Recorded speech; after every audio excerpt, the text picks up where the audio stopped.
And just down the street sit thousands of old documents which represent claims by U.S. companies against the Cuban government, major Fortune 500 companies that lost property, etc. in the early 1960s. Outstanding value on those is $7 to $8 billion. Right. The embargo law says those have to be settled before it goes away.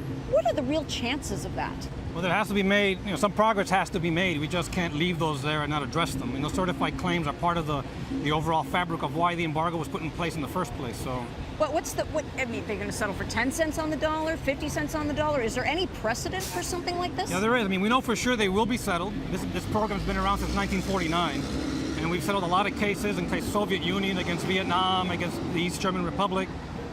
It's the dollar amount that people are going to start quibbling about, but the position that was addressed in Congress last week, 2 weeks ago at a congressional hearing, made clear that we're going to start from 100 cents on the dollar. Really? Yeah. Okay.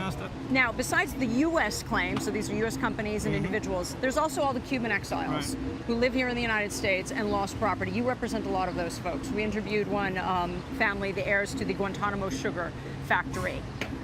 They would like to sue the Cuban government. What are the chances they're going to get anything in the future? Well, the certified claims are the priority claims for the U.S. government. Those are the U.S. claims? Those are the U.S. claims. The uncertified or the non-U.S. person claims, those people that weren't Americans when the properties were confiscated, those fall in a different category, and it falls on the Cuban government, this one or the next one, to set up a process to start addressing that. The U.S. government, however, through the Congress, will start addressing all of these and try and stake out a position to see when will Cuba start coming around on not just claims, but on a whole sort of property rights issues that haven't been addressed for a long time. There are other models for this, right? The former Soviet Union, Nicaragua, Vietnam, Nicaragua, there's a few of them out there. There's ways to do this. There's a lot of ways to do this.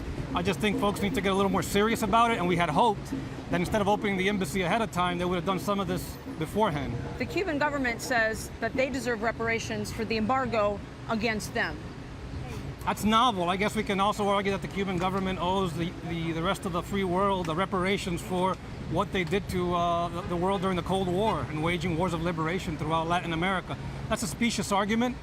This is a focused process. The claims process is settled here, and now we have dollar amounts affixed through a process that was reviewed by the Department of Justice.